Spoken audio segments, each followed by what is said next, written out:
موضوع الدرس في إثبات الرسالة والمعاد والرد على المشركين المكذبين المعاندين.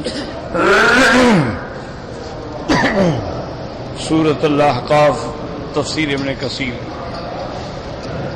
الحمد للہ رب العالمین والصلاة والسلام على اشرف الانبیاء وسید المرسلین سیدنا محمد وعلى آلہ واصحابہ اجمعین۔ اللهم صل على سيدنا محمد وعلى آل سيدنا محمد كما صليت على إبراهيم وعلى آل إبراهيم في العالمين إنك حميد مجيد۔ أعوذ بالله من الشيطان الرجيم، بسم الله الرحمن الرحيم۔ قل أرأيتم إن كان من عند الله وكفرتم به وشهد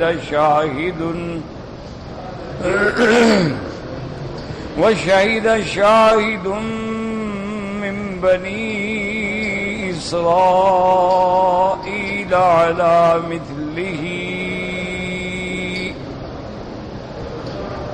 فآمن واستكبرتم إن الله لا يهدي القوم الظالمين۔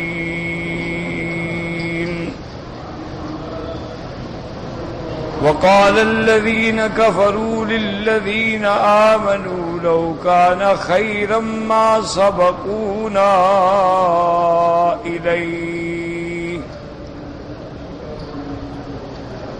وإذ لم يهتدوا به فسيقولون هذا إفك قديم۔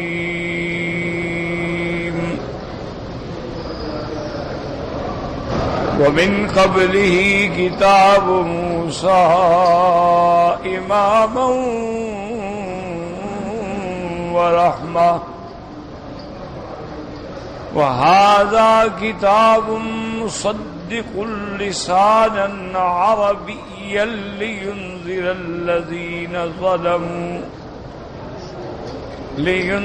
الذين ظلموا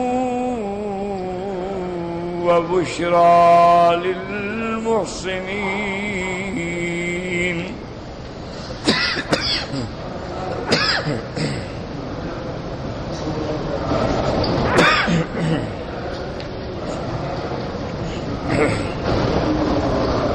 إن الذين قالوا ربنا الله ثم استقاموا فلا خوف عليهم ولا هم يحزنون۔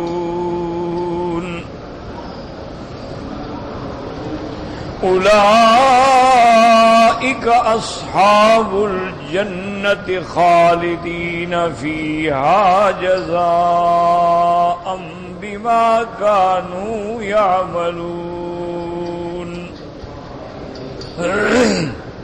اللہ تبارک و تعالی نے ان آیات مبارکہ میں بھی اثبات رسالت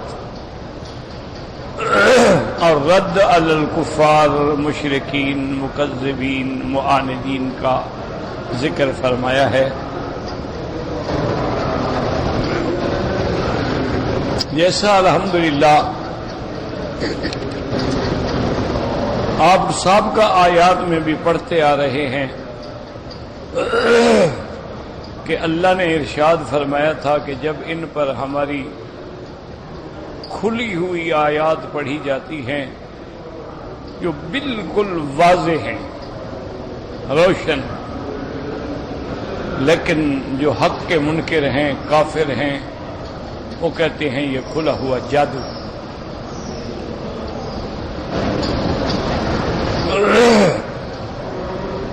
اور یہ بات میں نے کئی دفعہ آپ کو عرض کی ہے الحمدللہ کہ جادو سے مراد یہ جادو نہیں جو جادوگر کرتے تھے،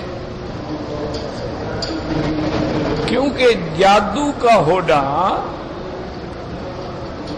اور کہاں جادو کہاں اللہ کا قرآن. جادوگر لوگ جو ہوتے ہیں ان کا کلام جو ہے وہ تو ایسی خلط ملط ہوتی ہے کہ کسی کو سمجھ نہیں آ سکتی کہ وہ کیا کہہ رہے ہیں. اللہ کا قرآن تو ایک کھلی ہوئی کتاب ہے، ایک واضح معجزہ ہے. تو اس لیے یہ بات سمجھیں کہ ان کے جو دماغوں میں ایک بھوت بیٹھا ہوا تھا نا، وہ جو کہتے تھے کہ یہ جادو ہے، مانا یہ تھا کہ جادو فوراً اثر کرتا ہے. یہ قدرتی بات ہے کہ شیطانی علوم جو ہوتے ہیں نا وہ جلدی اثر کرتے ہیں، اور علوم رحمانی جو ہیں وہ دیر سے اثر کرتے ہیں. ویسے بھی آپ دیکھ لیں کہ خدا نہ کرے گندگی کا ذرا بھی کسی کے کپڑے میں لگا ہو تو سارے کمرے میں بدبو پھیل جائے گی. لیکن عطر اگر آپ لگائیں بڑا اچھا بھی ہوگا تو وہ بھی بس خود کو لگے خوشبو آئے گی، یا قریب والوں کو، یا 15-20 منٹ کے بعد وہ بھی ختم ہو جائے گی. تو یہ قدرتی بات ہے کہ شیطانی علوم جو ہوتے ہیں نا فوراً اثر کرتے ہیں. اسی لیے یہ جتنے جادوگر ہیں، کالا علم جن کو کہتے ہیں، جادو ہے، اسی طرح اور بھی کافی علوم ہیں، یہ فوری طور پر آدمی کو اثر انداز ہوتے ہیں. اور جادو حق ہے، جادو ہے، یہ نہیں کہ محض ایسی باتیں ہیں. اللہ کے قرآن میں اس کا ذکر ہے. اور پھر جادو ایسی یعنی اتنا گندا علم ہے کہ جیسے بچھو جو ہے نا وہ حیا نہیں کرتا کہ یہ ہاتھ جو ہے اللہ والے کا ہے یا کسی بدکار کا ہے، اس نے ڈنگ مارنا ہے. جادو بھی حیا نہیں کرتا، وہ سب پہ اثر کرتا ہے. حتیٰ کہ رحمت دو عالم سرکار دو عالم پر بھی جادو ہو گیا. حضور صلی اللہ علیہ وسلم پہ جادو ہوا. لبید ابن الاسم یہودی تھا، پہلے اس کی لڑکیوں نے کیا، وہ اثر نہ ہوا، پھر اس بدبخت نے خود کیا تو اس کا اثر ہو گیا. لیکن اللہ تبارک و تعالی نے آپ کا دینی پہلو جو تھا وہ تو محفوظ رکھا، اس پہ اثر نہیں ہوا. یعنی نماز میں، تلاوت میں، احکام میں، تبلیغ میں، اوامر میں، نواہی میں، اس میں اثر نہیں ہوا. جو انسان کے دنیاوی تقاضے ہیں نا ان پہ اثر ہو گیا کہ حضور کو بھوک نہیں لگتی تھی، آپ کھانا مبارک نہیں طلب فرماتے تھے، آپ کو بیویوں سے رغبت جو تھی وہ ختم ہو گئی، بیویوں کی طرف جانے کا خواہش ہی نہیں ہوتی تھی. یہ اثر، طبیعت جو ہے منقبض رہنے لگی.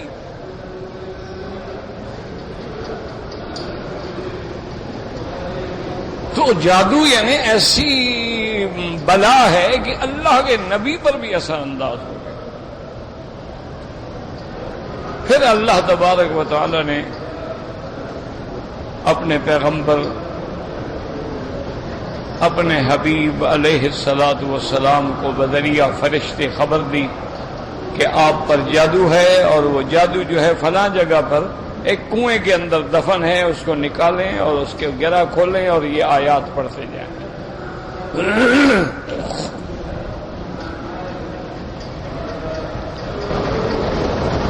تو اس ظالم نے حضور صلی اللہ علیہ وسلم کے بال مبارک لے کر ایک کنگھی میں ان بالوں کو لپیٹا، اور پھر ہر بال کے ساتھ اس نے سوئی لگائی اور جادو کیا، اور ایک کنویں کے اندر جو لکڑی ہوتی ہے اس کے نیچے جا کے دفن کرایا.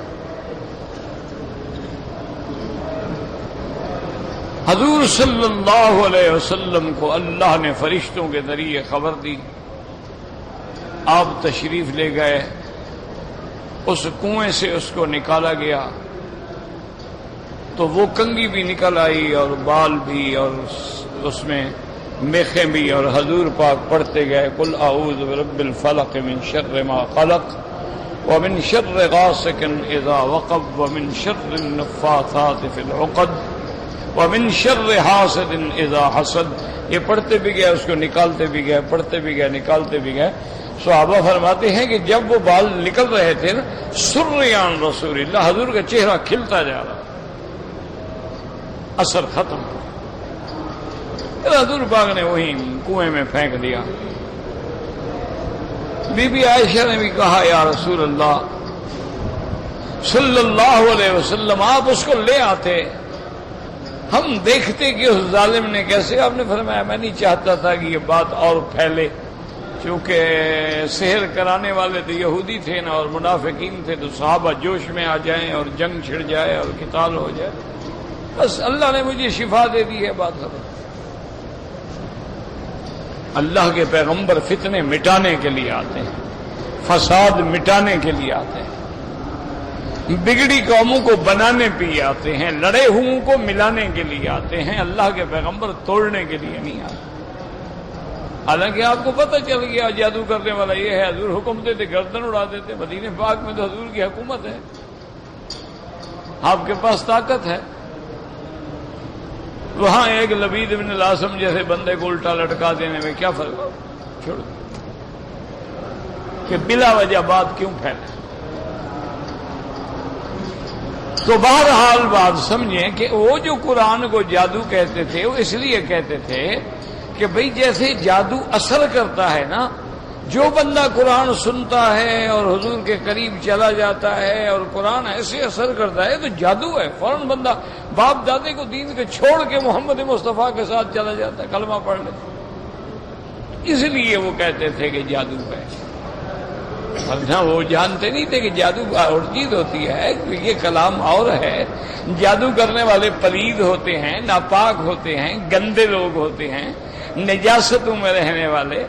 یہ اللہ کا پیغمبر ہے جو خود پاک ہے، نسب پاک ہے، حسب پاک ہے، بدن پاک ہے، گفتگو پاک ہے، جسم پاک ہے، لباس پاک ہے.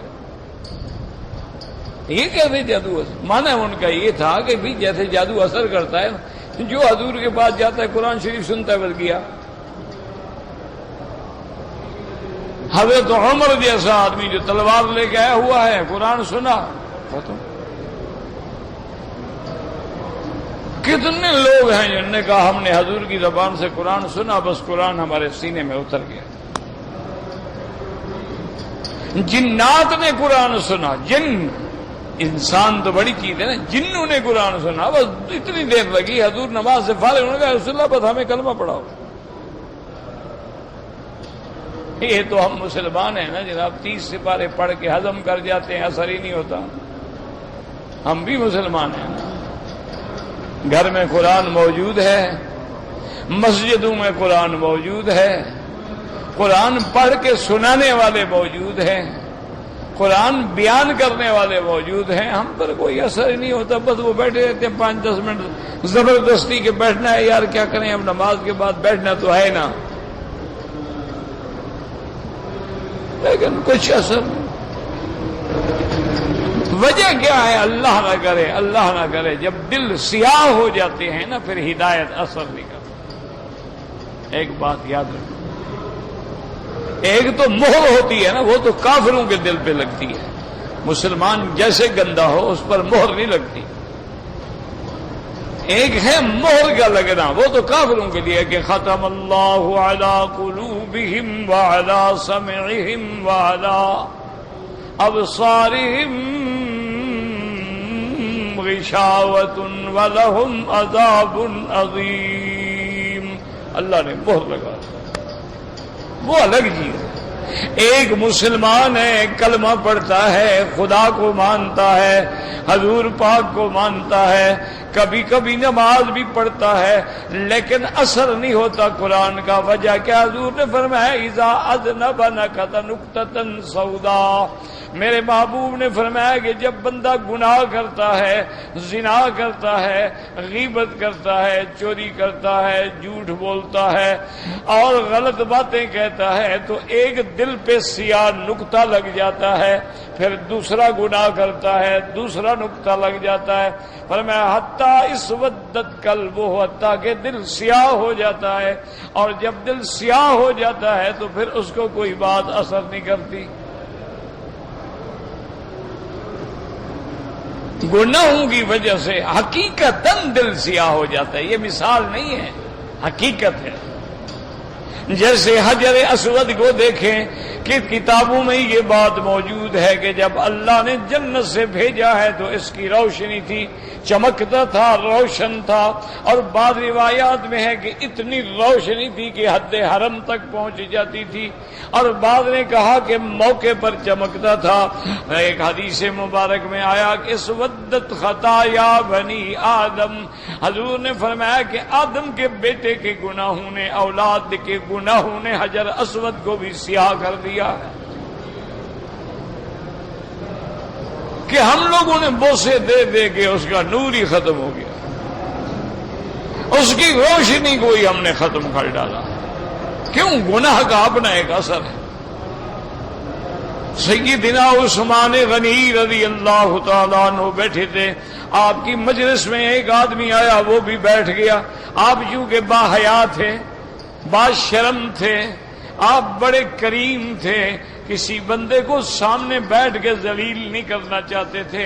حضرت عثمان نے جب مجلس ختم ہونے پہ قریب آئی تو فرمایا ما بال الرجال، کیا حال ہو گیا ہے لوگوں کا، گناہ کرتے ہیں اور گناہ کا اثر ان کی آنکھوں میں موجود ہوتا ہے لیکن پھر بھی وہ مجلسوں میں آ کے بیٹھ جاتے ہیں.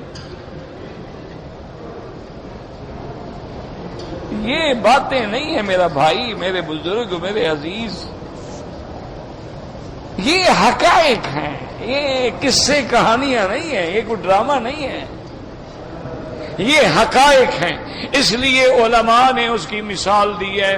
انہوں نے کہا کہ دو آدمیوں پہ تم امتحان کی نظر رکھ لو. ایک آدمی جو رات کو تہجد پڑھتا رہا ہے، قرآن پڑھتا رہا ہے، اللہ کے دربار میں نماز پڑھ کے روتا رہا ہے اور فجر کی نماز پڑھ کے بیٹھا ہے. ایک آدمی کی ساری رات شراب میں، زنا میں گزری ہے. دونوں کے چہرے پہ صبح کو نظر ڈالو، اس کے چہرے پہ رونق ہوگی، تراوٹ ہوگی، کشش ہوگی، اس کے چہرے پہ لعنت برس رہی ہوگی. کہا یہ مشاہدہ کر لو، دیکھ لو، تجربہ کر لو.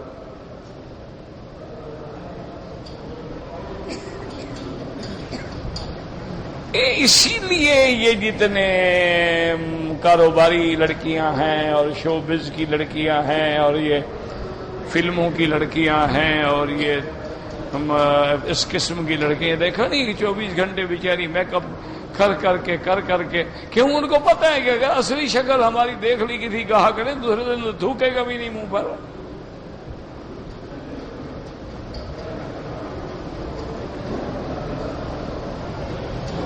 اور چند دنوں کے اندر آپ دیکھیں گے کہ اس کی جو کشش ہوتی ہے نا، گناہ کا ایک اثر ہے. جو لڑکی گناہوں سے پاک ہوگی نا، جس نے بچپن سے لے کر بلوغت تک، جوانی تک گناہ نہیں کیا، کالے رنگ کی کیوں نہ ہو، اس کے چہرے پہ اللہ کی طرف سے ایک تراوٹ، ایک کشش. اور یہ جو چوسے ہوئی گٹھلیاں ہیں کہ کبھی اس کے گھر میں اور کبھی اس کے بستر میں، ان کو دیکھو تو لعنت برسے. ذرا قریب دیکھے، ذرا غور تو کرو نا نقش و نگار پہ. یہ تو دور کے ڈھول سہانے ہیں. تو اس لیے ہمیشہ یاد رکھو کہ برائی کا بھی اثر ہے اور اچھائی کا بھی اثر ہے. اس کی ایک مثال علماء نے اور بھی دی ہے کہ دیکھو کسی جگہ آگ جلاؤ، آگ بجھ جائے لیکن اس کا اثر موجود ہوتا. کسی جگہ آگ جلاؤ، اس کی جو لپٹیں اڑتی ہیں دیواروں پہ دیکھو کہ وہاں داغ پڑ جائے، حالانکہ وہاں دیواروں پہ.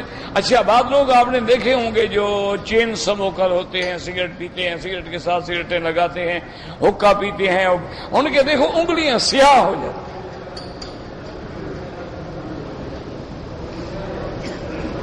اسی طرح دل سیاہ ہو جاتے ہیں۔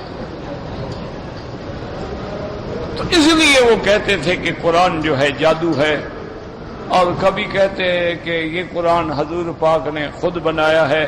وہ آپ پڑھ چکے پچھلی آیت میں، اللہ تبارک و تعالی نے فرمایا ان ظالموں سے کہہ دو کہ اگر قرآن میں نے بنایا ہے تو پھر اللہ مجھے نہیں پکڑیں گے۔ بندے پہ جھوٹ بولو وہ پکڑ لیتا ہے، خدا پہ جھوٹ بولو خدا چھوڑ دے گا، اور اگر اللہ مجھے پکڑ لے پھر کون ہے بچانے والا؟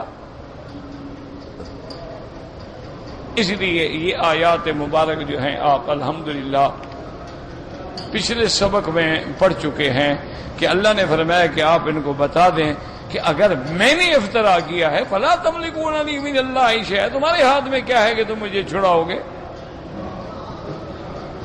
اور میرا اللہ کی گواہی کافی ہے کہ جب اللہ نے فرما دیا ہے کہ آپ میرے رسول ہیں، آپ کو میں نے نبی بنا، یا ایھا النبی یا ایھا الرسول ھو الذی ارسل رسولہ، تو پھر مجھے کسی اور کی گواہی کی کیا ضرورت ہے؟ اللہ تعالی کی گواہی جو ہے وہ بہت ہے۔ پھر ساتھ یہ بھی بتا دیا کہ اب بھی توبہ کر لو تو بچ جاؤ گے، اللہ تبارک و تعالی معاف فرمانے والے ہیں، مہربان ہیں۔ پھر یہ بھی بتایا کہ تم کیوں بدکتے ہو، تمہیں کیا ہو گیا ہے کہ میں پہلی دفعہ رسول آیا ہوں، مجھ سے پہلے بھی تو پیغمبر آئے، اور اس کے بعد وہ کلام محاوراتی کلام ہے، یعنی وقتی طور پر خصم کو کہنے کے لیے کہ ما ادری ما یفعل بی ولا بکم، پتہ نہیں تمہارا کیا انجام ہوتا ہے دنیا میں اور میرا کیا انجام ہوتا ہے دنیا میں، مجھے تکلیفیں اٹھانی پڑتی ہیں، ہجرت کرنی پڑتی ہے، یا مجھے شہید ہونا پڑتا ہے، اور تمہیں اللہ جانے اللہ کا عذاب ہوا کی شکل میں پکڑے گا، زلزلے کی شکل میں پکڑے گا، کیسے آئے گا، یہ سب اللہ جانتے ہیں۔ میں تو صرف وہی بات کہتا ہوں جو اللہ مجھ پہ وحی کرتے ہیں، ان اتبع الا ما یوحی الی، اور میرا کام یہ ہے کہ میں ڈرانے والا ہوں۔ تو یہ آیات آپ پڑھ چکے ہیں، تو آج کی آیات کو اب آپ سمجھیں گے انشاءاللہ، تو پھر سمجھنا جو ہے اللہ کی رحمت سے آسان ہو جائے گا۔ فرمایا قل ارأیتم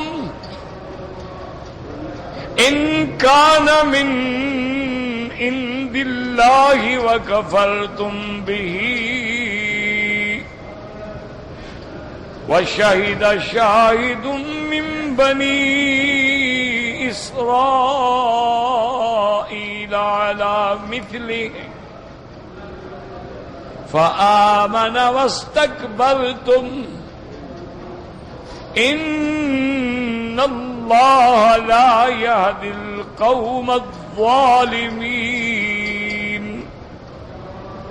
اللہ نے فرمایا میرے محبوب آپ ان سے فرمائیں کہ بتلاؤ، قل ارأیتم، اخبرونی، مجھے بتلاؤ، ان کان من عند اللہ، تم کہتی ہو کہ قرآن میں نے بنایا ہے، ذرا ایک منٹ صبر کرو، غور کرو، اگر یہ قرآن اللہ کی کتاب ہوئی، اللہ نے بھیجا اور تم نے کفر کیا، پھر سوچے انجام کیا ہوگا۔ اسی لیے جیسے کہ آپ نے پڑھا ہے قرآن مقدس کے اندر کہ ایک بندے نے آ کے جب وہ اللہ کے پیغمبر کو ستانا چاہتے تھے، تکلیفیں دینا چاہتے تھے، اس نے آ کے ان کو ہدایت کی کہ ظالموں کیا کر رہے ہو، تقتلون رجلا ان یقول ربی اللہ، کیا تم اس لیے اللہ کے پیغمبر کی مخالفت کر رہے ہو، انہیں قتل کرنا چاہتے ہو کہ وہ اللہ کی توحید کا اعلان کرتا ہے، کیا کر رہے ہو؟ اور اگر اللہ کا پیغمبر نعوذ باللہ جھوٹا ہے تو اس کے جھوٹ کا وبال اس پہ ہوگا، تمہیں لڑائی کی کیا ضرورت ہے، لیکن اگر وہ سچا ہے اور تم نے انکار کیا تو پھر سوچ لو تمہارا کیا حشر ہوگا۔ اس لیے اللہ تبارک و تعالی نے ان آیات میں فرمایا قل ارأیتم ان کان من عند اللہ وکفرتم بہ، اگر یہ قرآن اللہ کی طرف سے ہوا اور تم نے کفر کیا، انکار کیا، تو بتلاؤ پھر حشر کیا ہوگا تمہارا۔ اور دوسری دلیل یہ بیان کی وَشَاهِدَ شَاهِدٌ مِّن بَنِي إِسْرَائِيلَ عَلَى مِثْلِهِ، اور گواہی دینے والے نے گواہی دی، گواہی دینے والے نے گواہی دی، بنی اسرائیل میں سے ایمان لے آیا اور اس نے گواہی دی کہ واقعی یہ اللہ کی کتاب ہے، ایمان لے آیا۔ تو اب تو بنی اسرائیل اہل کتاب میں سے جب بندہ ماننے والا ہے، وہ مانتا ہے کہ یہ اللہ کی کتاب ہے، یہ جیسے تورات اللہ کی کتاب ہے، قرآن اللہ کی کتاب ہے، اور وہ ایمان بھی لے آئے، تم پھر بھی تکبر کر رہے ہو، تو انجام سوچو کیا ہوگا۔ کہ اگر تمہاری میں سے پڑھا لکھا آدمی، اس لیے بعض علماء فرماتی ہیں کہ یہ آیت مبارک جو ہے، عبداللہ ابن سلام جو یہودیوں میں سے بہت بڑے عالم تھے، حافظ تورات سمجھے جاتے تھے، جب اللہ نے ان کو اسلام کی دولت نصیب کی تو فرماتے ہیں نزلت، یہ آیت جو ہے حضرت عبداللہ ابن سلام کے بارے میں نازل ہوئی ہے۔ عبداللہ ابن سلام جو ہیں بہت بڑے عالم تھے تورات کے، اور وہ تورات میں سرکار دو عالم صلی اللہ علیہ وسلم کی صفتیں، آپ کا حلیہ مبارک، آپ کی صورت مبارک، آپ کا اسم مبارک، آپ کا مولد مبارک، آپ کی مقام ولادت، آپ کی مقام بعثت، مقام ہجرت، یہ ساری چیزیں کتاب میں موجود تھیں، وہ تورات میں پڑھ چکے تھے۔ اس لیے میرے مدنی رحمت دو جہاں صلی اللہ علیہ وسلم جب بچپن میں اپنے چاچا ابی طالب کے ساتھ شام کی طرف تشریف لے چلے، ہجرت تجارت کے لیے قافلے جاتے تھے نا مکے والوں کے، تو ایک قافلہ ابو طالب بھی لے کے جا رہے تھے، تو حضور نے فرمایا مجھے بھی لے جاؤ، تو آپ بھی چلے۔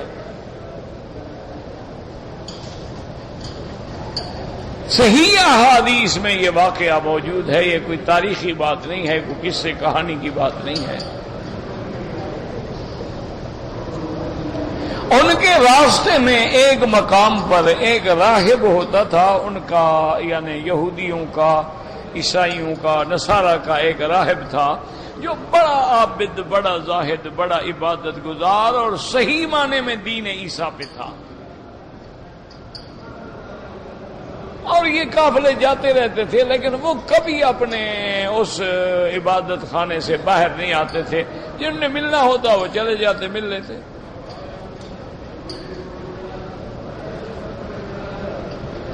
اس کا نام بھی کتابوں میں موجود ہے، بحیرہ۔ جب یہ قافلہ وہاں پہنچا تو بحیرہ نکلا۔ اس نے لوگوں سے پوچھا کہ یہ قافلہ کہاں سے ہے، انہوں نے کہا مکے سے ہے، انہوں نے کہا کہ ان کا بڑا کون ہے، انہوں نے کہا ابی طالب ہے، انہوں نے کہا کس قبیلے کا، انہوں نے کہا قریش میں سے۔ وہ ڈھونڈتا ابی طالب کے پاس آیا۔ ابی طالب حیران ہو گیا کہ آج تک یہ باہر نہیں آیا، آج کیسے آیا؟ انہوں نے کہا کیا بات ہے حضرت، خیر تو ہے، آپ کیسے آئے؟ انہوں نے کہا ابی طالب بس میں صرف اس لیے آیا ہوں کہ آپ کے ساتھ یہ جو بچہ ہے، یہ جو نوجوان بچہ ہے، یہ کون ہے؟ انہوں نے کہا یہ میرے چاچے کا بیٹا ہے، عبداللہ کا بیٹا ہے۔ انہوں نے کہا یہ اللہ کا نبی ہے، خدا کے لیے اس کو واپس بھیجو مکہ۔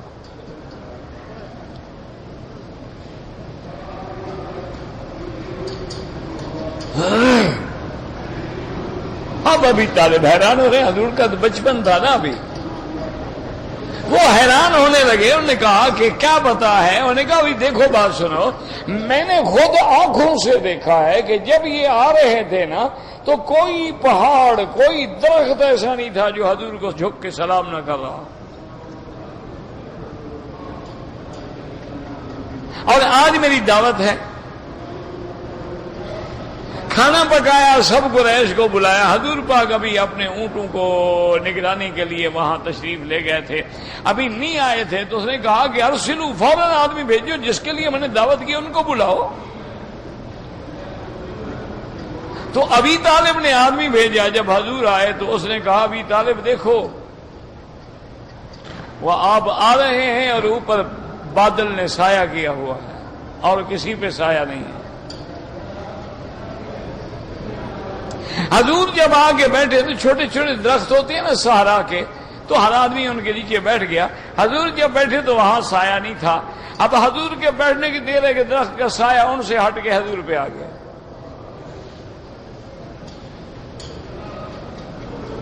اس نے کہا ابھی طالب دیکھ لیا مال الفی، اب دیکھا ہے وہ سایہ کو میں نے کہا ہے. وہ فوراً ادھر چلا گیا. اور اس نے کہا مہربانی کریں کہ حضرت کو فوراً واپس بھیجیں کہ آپ جا رہے ہیں اور روم میں اور آگے یہودیوں کا بڑا اثر ہے، اور وہ یہودی اسی انتظار میں ہیں کہ کب حضور کا ظہور ہوتا ہے وہ آپ کو قتل کر دیں گے، شہید کر دیں گے. حضور کو مت لے جاؤ. تو ابو طالب مان گئے اور حضور کو واپس بھیجا.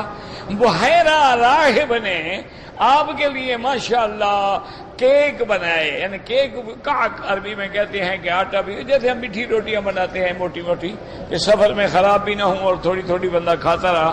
تو وہ میٹھی روٹیاں بھی بنائی اور زیتون بھی اور سامان کھانے کا بھی، وہ بھی سارا حضور کی خدمت میں ہدیہ پیش کیا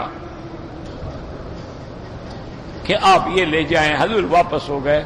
اس جگہ پر بعض لوگوں نے احادیث میں روایات میں کچھ ٹکڑا ایسا ہے جو بڑھا دیا ہے تاکہ یہ حدیث مشکوک ہو جائے، نعوذ باللہ. چونکہ حضور کی شان ہے نا، حضور کی صفت ہے.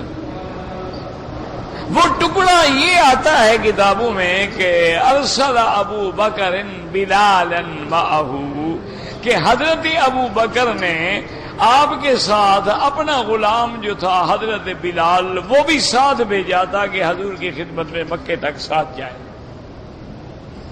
یہ جو ٹکڑا ہے نا یہ بالکل غلط. اس کی وجہ یہ ہے، یاد رکھو کہ یہ جب واقعہ ہو رہا ہے حضور کی عمر ہے 12 سال جب یہ واقعہ ہوا ہے. رحمت دو جہاں کی عمر مبارک ہے 12 سال، اور حضرت ابو بکر حضور سے 2 سال چھوٹے ہیں. تو مانا یہ ہے کہ ابو بکر تو اس وقت 10 سال کے ہوں گے. اچھا بلال اللہ جانے پیدا بھی ہوا تھا کہ نہیں ہوا تھا، تو کہاں سے بلال آ گیا جو حضرت ابو بکر نے ساتھ بھیجا تھا؟ کیا ہے کہ دشمن ایسی حرکتیں کرتے ہیں کہ باقی ساری حدیث صحیح ہے، یہ ٹکڑا ملا دیا. جب یہ ٹکڑا آ گیا تو اب جب اہل علم تحقیق کریں گے ان کی تو نظر آ جائے گی بات. لیکن عام آدمی کہے گا دیکھو جی حضرت ابو بکر نے بلال کو ساتھ بھیجا. وہ اللہ کے بندے، بلال تو ابھی مسلمان ہی نہیں ہوا اور ابو بکر 210 سال کا ہے.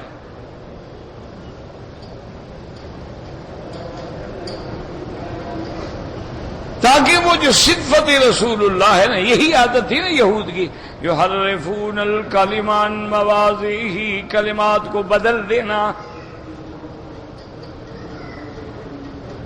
یہی وجہ ہوتی ہے کہ آج کل ہمارے جو مولوی میڈیا کی پیداوار ہیں یا مطالعے کی پیداوار ہیں ان کو انہی چیزوں پہ ٹھوکر لگ جاتی ہے. کیوں؟ کتاب میں تو موجود ہے، روایت میں تو موجود ہے، حدیث میں تو موجود ہے. اب یہ تو کوئی علم حدیث کا ماہر ہو، شناور ہو اور پھر عاشق رسول بھی ہو، وہ ایسی باتوں کو پکڑے گا کہ بھئی یہ کیسے بات کریں. حضرت بلال حضرت ابو بکر تو 10 سال کی عمر میں تھے. اور اللہ کی ایک شان دیکھیں کہ حضور کی عمر مبارک 63 سال، حضرت ابو بکر کی عمر بھی 63 سال، حضرت عمر کی عمر بھی 63 سال۔ اب یہ اللہ کے فیصلے ہیں، اللہ نے ملایا ہے نا، اب ہم کر سکتے ہیں؟ کسی اور کی طاقت ہے؟ اور پھر یہ کہ اللہ نے یعنی جیسے سفر کا ساتھی، غار کا ساتھی، مزار کا بھی ساتھی، اور یہ بھی بات آتا ہے کتابوں میں کہ اللہ تبارک و تعالی ہر اس بندے کو اسی جگہ دفن ہوتا ہے جہاں سے اس کی مٹی لی گئی ہو۔ مثال، ایک مثال ہے، حقیقت کوئی نہیں، نہ قرآن ہے نہ حدیث ہے، ایک مشہور بات ہے۔ اگر یہ بات ہو تو اس کا معنی یہ ہے کہ پھر حضور پاک ابوبکر عمر کی مٹی بھی ایک جگہ سے لی گئی، اگر یہ حقیقت ہو۔ اچھا، خدا کی شان دیکھیں گے، ابھی حضور واپس ہی نہیں ہوئے، ابھی واپس بھی نہیں ہوئے، ابھی قافلے میں ہیں کہ 4-5 گھوڑ سوار آ گئے، اور وہ یہود کے آدمی تھے، بحیرہ کے پاس آئے تو بحیرہ سمجھ گیا کہ یہ وہی لوگ ہیں۔ انہوں نے کہا بھی کیسے آنا ہوا؟ انہوں نے کہا دیکھیں آپ تو کاہن ہیں، راہب ہیں، پنڈت ہیں، ہمارے بڑے ہیں، آپ سے ہم جھوٹ نہیں بولتے ہیں۔ اصل بات یہ ہے کہ ایک نبی نے پیدا ہونا ہے جس کا نام محمد الرسول اللہ ہو صلی اللہ علیہ وسلم، اور وہ مکے میں پیدا ہوگا، مدینہ منورہ کی طرف ہجرت کرے گا، شام کی طرف سفر کرے گا۔ تو اہل روم نے فیصلہ کر دیا ہے کہ جتنے راستے ہیں نا جو مکہ شریف سے آتے ہیں، شام کی طرف، مدینہ شریف کی طرف، جتنا سب پہ انہوں نے اپنے اپنے فوج کے آدمی بھیج دیے ہیں کہ جہاں موقع ملے قتل کر دو، اور ہماری ڈیوٹی جو ہے وہ اسی راستے پہ لگی ہے۔ ہمیں بھی انتظار ہے کہ اسی راستے سے حضور آنے والے ہیں۔ صاحب نے کہا جب بات سنو، پڑھے سمجھدار لگتے ہو، ایک بات بتاؤ، اللہ کسی کو رکھنا چاہے تم کیا کرو گے؟ انہوں نے کہا کچھ نہیں۔ انہوں نے کہا یہ بھی تو تم نے پڑھا ہے نا کہ وہ نبوت ملنے کے بعد ہجرت کرے گا، تو نبوت ملے گی 40 سال کی عمر میں، ہجرت کریں گے آپ 13 سال بعد، 53 سال عمر ہوگی، اور ابھی تو حضور کی عمر 12 سال ہے، تم کیوں پیچھے پڑے ہوئے ہو؟ تم قتل کر تو نہیں سکتے ہو، تو ہجرت کرنی ہے۔ ان کو بات سمجھ آ گئی، کہنے کہ بات تمہاری ٹھیک ہے۔ تو انہوں نے کہا اچھا پیچھے تو ہم نہیں جاتے، بادشاہ ہمیں مروا دے گا، بہرحال ہم تمہاری بیعت کر کے یہیں رہتے ہیں۔ وہ پھر وہیں اس کے دین پہ آ گئے، اور وہ بھی وہیں رہ گئے، واپس گئے ہی نہیں پھر۔ تو یہ ساری علاماتیں جب موجود ہیں تو علماء فرماتے ہیں کہ شاہد شاہد من بنی اسرائیل، کہ ظالمو، اگر بنی اسرائیل کا ایک بندہ یہ گواہی دے دے کہ محمد مصطفیٰ سچا ہے، پھر بھی تم نہ مانو۔ تو عبداللہ ابن سلام جب اسلام لائے، اللہ اکبر، جب وہ حضور کی خدمت میں آئے، حضور صلی اللہ علیہ وسلم کے پاس آئے، اور انہوں نے کہا یا رسول اللہ میں اسلام لانے کے لیے آیا ہوں، لیکن میری قوم میں جانتا ہوں یہ یہودی جو ہے نا یہ بڑے مکار ہیں، بڑے عیار ہیں، بڑے غدار ہیں، اور دشمن اسلام ہیں۔ اور ایک میری بات یاد رکھنا، آج مشرق سے لے کر مغرب تک، شمال سے لے کر جنوب تک، جہاں جہاں فتنہ ہے، جہاں جہاں قتل ہے، جہاں جہاں خون ریزی ہے، سب کے پیچھے یہودیوں کا ہاتھ ہے۔ لیکن مسلمان اتنا سادہ ہے، اتنا بھولا بھالا ہے کہ اسی عطار کے لونڈے سے دوا لیتے ہیں کہ جو ہمیں مارنے والا ہے اسی سے ہم مانگتے ہیں۔ قاتل بھی وہی ہے، اور اس لیے کسی شاعر نے کہا تھا نا، قاتل بھی وہی، شاہد بھی وہی، منصف بھی وہی۔ اقربا میرے کریں خون کا دعویٰ کس پر؟ اس نے کہا جی ہم کہاں دعویٰ کرنے کے لیے جائیں، قاتل بھی وہ خود ہیں، منصف بھی خود ہیں، گواہ بھی خود ہیں۔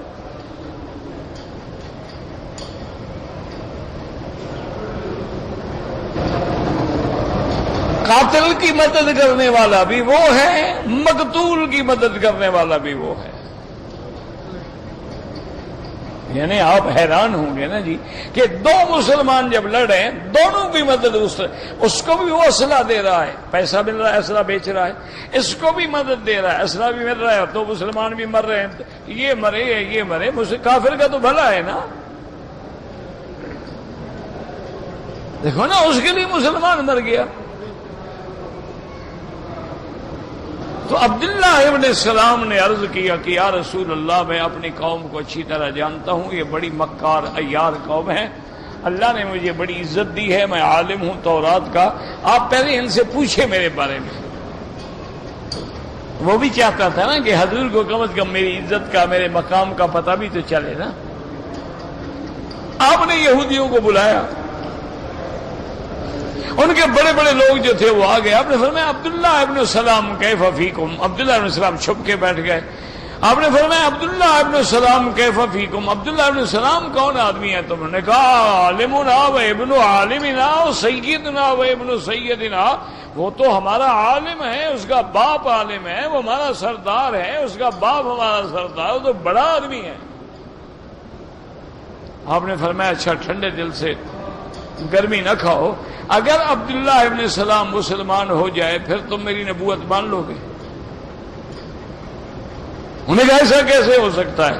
عبداللہ ابن السلام اندر سے باہر آئے، کہا اشہد ان لا الہ الا اللہ واشہد ان محمد رسول اللہ۔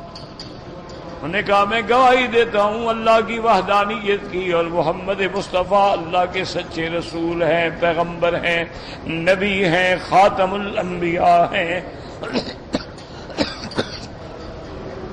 بس یہ کہنا تھا اور یہودی بگڑ گئے، کہنے کہ اچھا اس کی بات کر رہے ہیں آپ، ہاں شر ہونا، یہ تو بہت برا آدمی ہے۔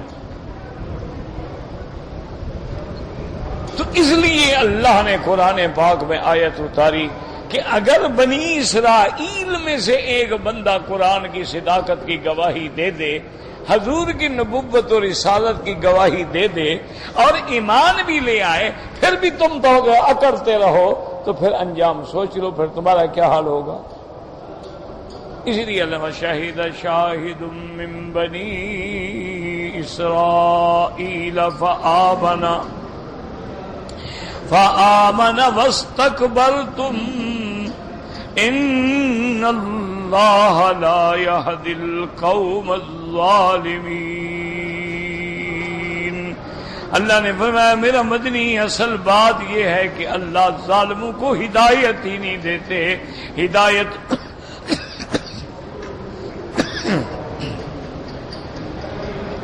اس کو دیتے ہیں جو ہدایت چاہتا ہو۔ ایک آدمی اپنی بیماری کا علاج ہی نہ کرانا چاہے تو ڈاکٹر کیا کرے؟ اللہ بھی اسی کو ہدایت دیتے ہیں جو ہدایت کا متلاشی ہے، تلاش کرنا چاہتا ہے، اور جب وہ ہدایت کی تلاش کے لیے نکلتا ہے اللہ راستے کھول دیتے ہیں، اور جب وہ ہدایت سے اعراض کر لیتا ہے اللہ تعالیٰ بھی مہریں لگا دیتی ہیں۔ اس لیے فرمایا ان اللہ لا یہدی القوم الظالمین۔ بس اب دوسری بات ہے،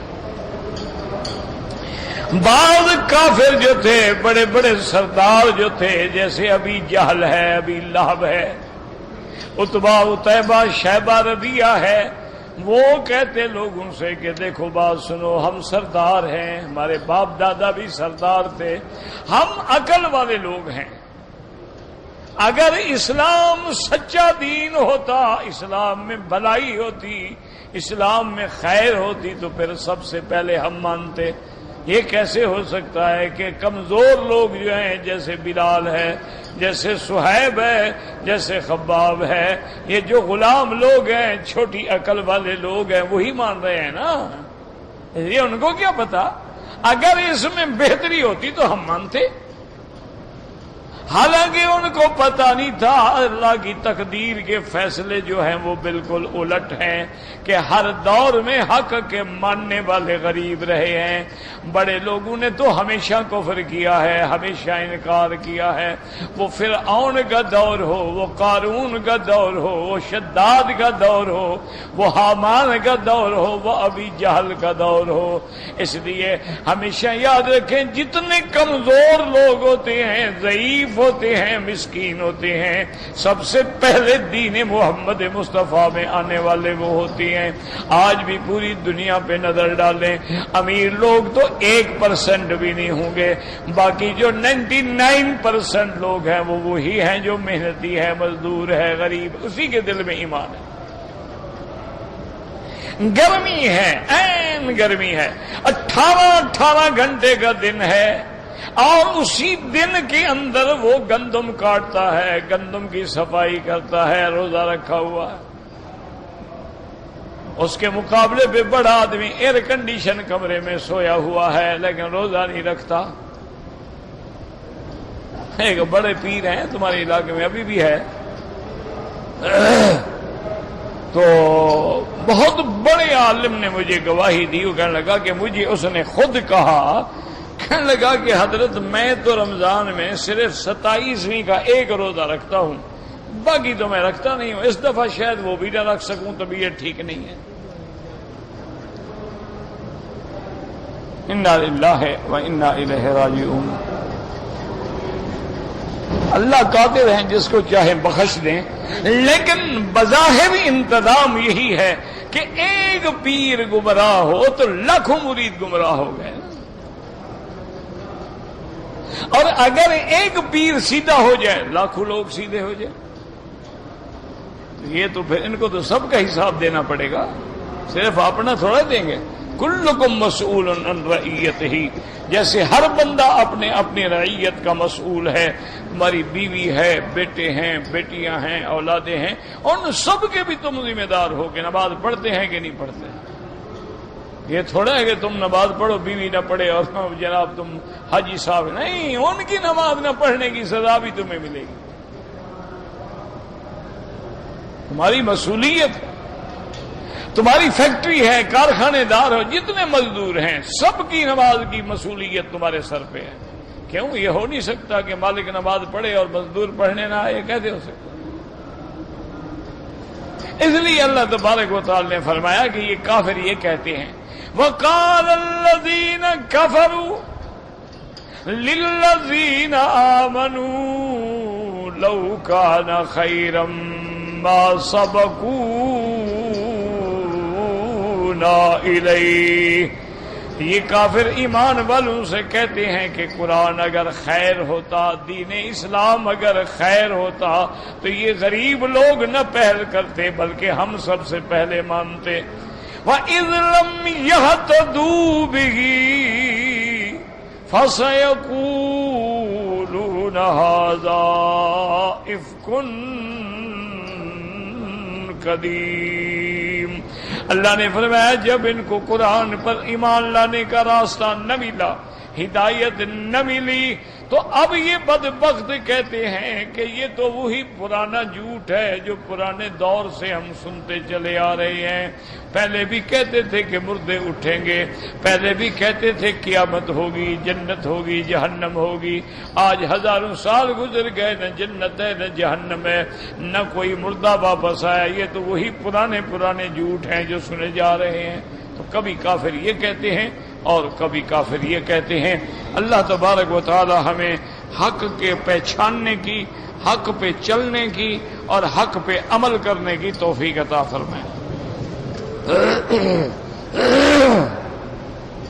کہتے جی کہ آج کل ایمان بچانے کا کیا طریقہ ہے؟ بالکل آسان ہے، کوئی مشکل نہیں۔ اس کا آسان طریقہ یہ ہے کہ اپنی صحبت جو ہے وہ صالحین کے ساتھ کر لو، اللہ والوں کی صحبت اختیار کر لو، اہل اللہ کی صحبت اختیار کر لو، دین والوں کی صحبت اختیار کر لو، بے دینوں سے اور فاسق فاجر لوگوں سے دور ہو جاؤ، ایمان خود بخود بچ جائے۔ اب یہ تو نہیں ہو سکتا نا کہ آگ کے قریب بیٹھے رہو اور کہو گرمی نہ آئے، یہ تو نہیں ہو سکتا کسی آدمی کو دھکا دے دو، جب دریا میں گر جائے تو کہ خیال کرنا کپڑے نہ بھیگنے دینا، وہ دریا میں پڑا ہے کہتا ہے کپڑے نہ بھیگیں۔ تو جب تمہاری راتیں ڈش پہ گزریں، انٹرنیٹ پہ گزریں، فلموں میں گزریں، تو پھر ہدایت اور ایمان بچانے کی کیا ضرورت ہے؟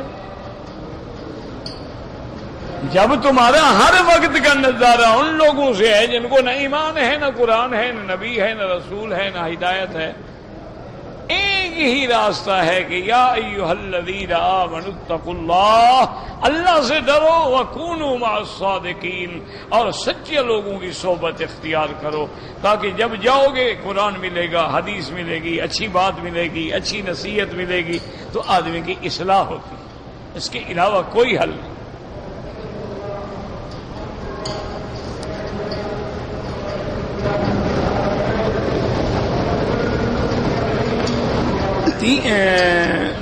میں ماں سے پتہ نہیں کیا لکھا آپ نے، 3 میں ماں سے بچہ قتل ہو گیا، پتہ نہیں کیا لکھا، مجھے تو نہیں سمجھ آئے گا 3 میں ماں سے کیا ہوا ہے۔ کہتے جی کہ میتوں پر یہ کلمہ شریف لکھی ہوئی چادر ڈالی جاتی ہے، یہ بدعت ہے، اس کا کوئی فائدہ نہیں، جس نے کلمہ نہ پڑھا ہو چادر ڈالنے سے کیا ہو جائے گا؟ کوئی رام چندر مر جائے اس کے اوپر کپڑا ڈال دو کلمہ شریف والا، وہ بخشا جائے گا؟ کلمہ تو وہ ہے جو اندر ہے، جس نے پڑھا ہے اور موت کلمے پہ آئی ہے، ان کپڑوں سے تو کچھ بھی نہیں ہوتا۔ اگر یہ کپڑے کلمے سے بخشش ہوتی نا، پھر تو پورے محلے والے 2 چادریں رکھ لیں، جو مرے کپڑا ڈال دیا، بخشا گیا، بس سلامت۔ نہ نماز پڑھے، نہ روزہ رکھے، نہ دین ہے، نہ ایمان ہے، نہ قرآن ہے، بس چادر ڈال دیں گے اوپر۔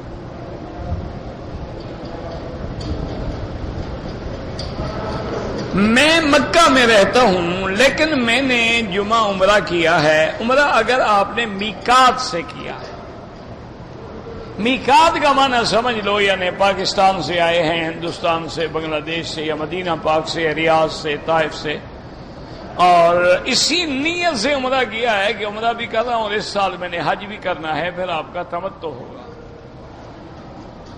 آپ افراد نہیں کر سکتے۔ افراد صرف وہ کر سکتے ہیں جو حج کے مہینوں میں عمرہ نہ کریں، جیسے شوال شروع ہو گیا، شوال ذی القعدہ میں کوئی عمرہ نہ کریں، ان کا حج افراد ہو۔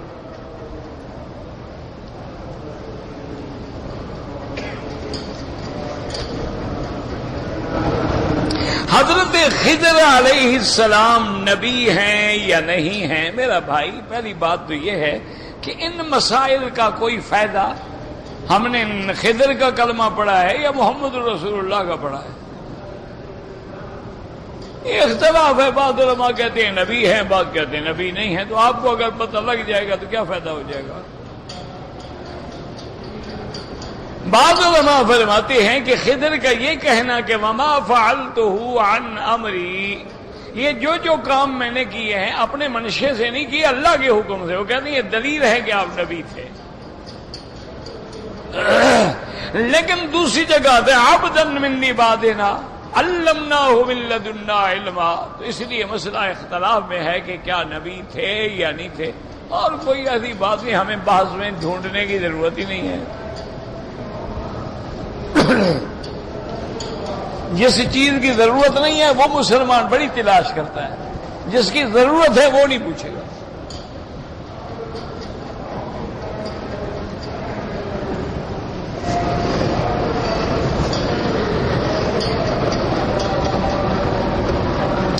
ہمارے ملک میں مسلمانوں کی حکومت ہے، لیکن عورتیں پردہ نہیں کرتی، دعا کریں اللہ ہدایت دے۔ مسلمانوں کی حکومت ہے، بالکل میرا ایمان، لیکن اسلام کی حکومت تو نہیں ہے۔ یہ بات تو تب ہوگی جب اسلام کی حکومت ہو۔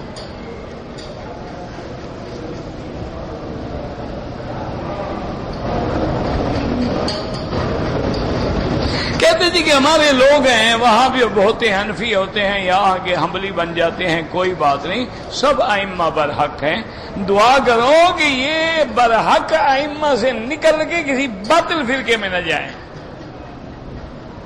ورنہ کوئی حنفی ہے، حنبلی ہے، شافعی ہے، مالکی ہے، کیا ہوگا؟ کچھ بھی نہیں ہوتا۔ یہ تو راستے ہیں، جیسے اللہ کے کعبے میں داخل ہونے کے لیے 40 دروازہ ہے، کسی دروازے سے آ جاؤ، مقصد تو کعبے میں آنا ہے۔ میری والدہ کی عمر 70 سال ہے، بیمار ہے، اس کا حج بدل بالکل کر سکتے ہیں اور ضرور کریں، آپ کو بھی پورا حج ملے گا، والدہ کا بھی حج ہو جائے گا، گھاٹا کیا ہے بھائی؟ حج بدل میں تو فائدہ ہی فائدہ ہے نا. اپنا کرو گے تو ایک حج ہوگا نا، اماں کا کرو گے اس کا بھی حج، تمہارا بھی حج.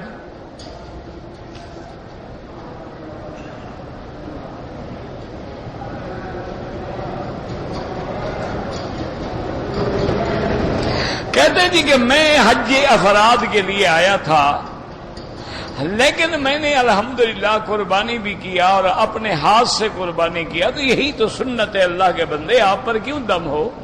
جن لوگوں کو ذبح کرنے کا طریقہ آتا ہو وہ اپنی قربانی اپنے ہاتھ سے ذبح کریں. سرکار دو عالم صلی اللہ علیہ وسلم نے اپنے ہاتھ سے ذبح فرمایا.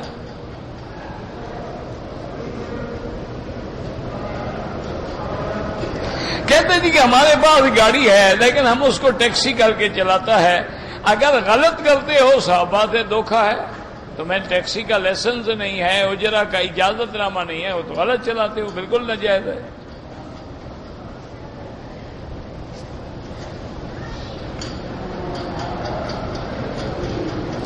کہتے جی کہ خانہ کعبہ کے دروازے کے نیچے پتھر کے 7 رنگ لال ٹکڑے لگے ہیں، دانے دار ہیں. اللہ کو پتہ جی، آپ نے دیکھے ہیں تو آپ وہاں جا کے جو کھڑے ہوں اپنا ڈیوٹی والے ان سے پوچھیں کہ جی یہ کیا ہے، وہ آپ کو بتائیں گے.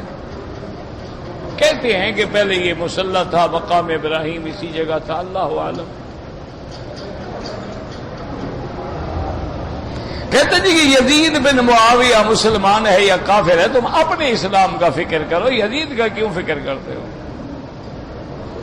وہ تو تابعی ہے، وہ تو صحابی کا بیٹا ہے، تم کون ہو؟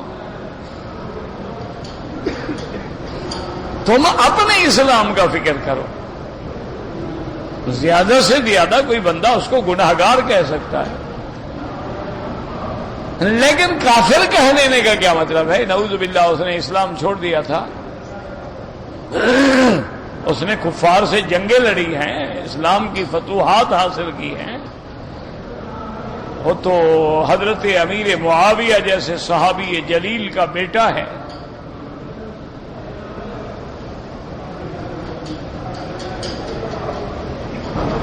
کہتے جی کہ بخاری شریف کا حدیث ہے کہ قسطنطنیہ پر جس نے حملہ کیا وہ جنتی ہے، اس میں یزید ابن معاویہ ہے. اگر ہے تو پھر ادھر عمان پوچھ رہے ہو، ادھر اس کے جنتی ہونے کی خبریں بھی دے رہے ہو. ایک بات تو کرو نا. وہ یزید ابن سفیان تھا. بعض علماء فرماتے ہیں وہ یزید ابن سفیان حضرت معاویہ کا بھائی تھا. معاویہ ابن سفیان، یزید ابن سفیان. اور اگر یزید بھی ہو، بعض کہتے ہیں ابو ایوب انصاری جو حضور کے میزبان تھے ان کا جنازہ بھی یزید نے پڑھایا ہے. وہ تو بڑے لوگ تھے بلا وجہ. دیکھو نا حضرت حسین، ان کا حضرت حسین حضرت علی کی اولاد ہے. حضرت علی ابی طالب کا بیٹا ہے. ابی طالب کس کا بیٹا ہے؟ عبد المطلب. بھائی حضور کا چاچا ہے نا ابی طالب، تو حضرت عبداللہ اور ابی طالب بھائی ہیں. دونوں کس کے بیٹے؟ عبد المطلب. سفیان کون ہے؟ عبد المطلب کے بیٹے ہیں. تو معاویہ سفیان کا بیٹا ہے. وہ تو آپس میں رشتے دار ہیں. ہم کون کفر اسلام کے فتوے لگانے والے ہیں؟ وہ جانے قیامت میں، اللہ جانے انہوں نے ایک دوسرے کو بخش دیا ہو. ہم سے نہ قبر میں سوال ہوگا نہ حشر میں سوال ہوگا. عبداللہ ابن المبارک جو امام امیر المؤمنین فی الحدیث ہے اور امام بخاری کا استاد ہے، اس سے کسی نے یزید کے بارے میں پوچھا. اس نے کہا خدا کے بندو، اس وقت سے اللہ نے ہمیں بچا لیا ہے، تو اب اپنی زبانوں پہ غلط بات کر کے ہم پھنس جائیں خود بخود. بس اللہ نے بچا لیا، ہم نہیں تھے اس وقت، ورنہ پتہ نہیں کیا ہوتا، ہم کس کی طرف سے ہوتے. تو جب اللہ نے ہمیں اس واقعے سے محفوظ رکھا ہے تو آج بلا وجہ ہم کیوں جھگڑے کریں؟ بس اصل بات یہ ہے، میں یاد رکھو، یہ کوئی تحقیق نہیں ہے، یہ دشمن کے لڑانے کے ذریعے ہیں. کہیں شیعہ سنی کی لڑائی کرا دیں گے، کہیں جناب سندھی مہاجر کی لڑائی کرا دیں گے، کہیں بلوچی اور غیر بلوچی کی لڑائی کرا دیں گے، کہیں پختون اور تاجک کی لڑائی کرا دیں گے، کہیں ازبک کی اور جناب افغان کی لڑائی کرا دیں گے. مقصد ہے مسلمان کو لڑاؤ.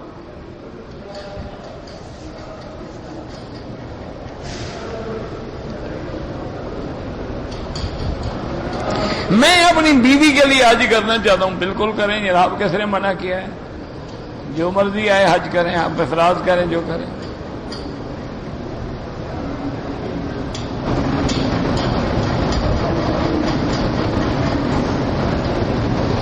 میں ٹھیکیدار ہوں, ایک بلڈنگ میں 2 جگہ پہ کام لیا ہے, دونوں جگہوں پر میرا شراکت ہے.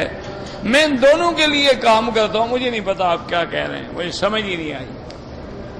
ایک بلڈنگ میں کام ہے, دونوں کام ہیں, دونوں سے شراکت ہے, کیا مطلب؟ مجھے نہیں سمجھ آیا. اگر طواف میں قرآن شریف پڑھے بالکل جائز ہے.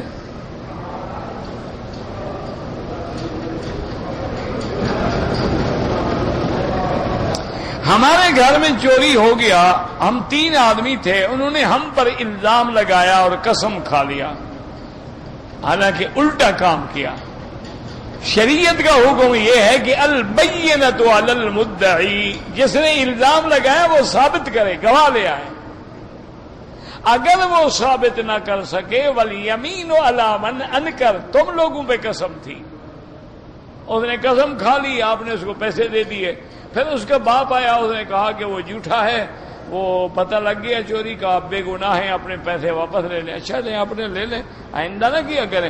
جو الزام لگائے وہ ثابت کرے. آپ کیوں قسم کھائیں, وہ کیوں قسم کھائے؟ البینۃ علی المدعی, جو آدمی دعویٰ کرے وہ ثابت کرے. وہ ثابت نہ کر سکے تو اب مدعا علیہ قسم کھائے گا. میں مکے میں کام کرتا ہوں, آپ کا حج افراد ہوگا انشاءاللہ. اگر کوئی آدمی مسجد عائشہ سے احرام باندھ کے عمرہ کرتا ہے, کوئی حرج نہیں, نہ کرے کوئی حرج نہیں, نفلی عبادت ہے, کرے اس کی مرضی, نہ کرے اس کی مرضی.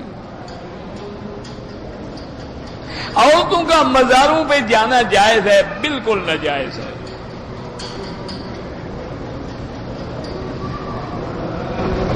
میاں بیوی دونوں نے داخلہ دیا تھا حج کے لیے, آ رہے تھے, اس کا خاوند جو ہے وہ فوت ہو گیا ہے, تو کیا اب عورت آ سکتی ہے؟ نہیں آ سکتی, وہ تو عدت میں ہے.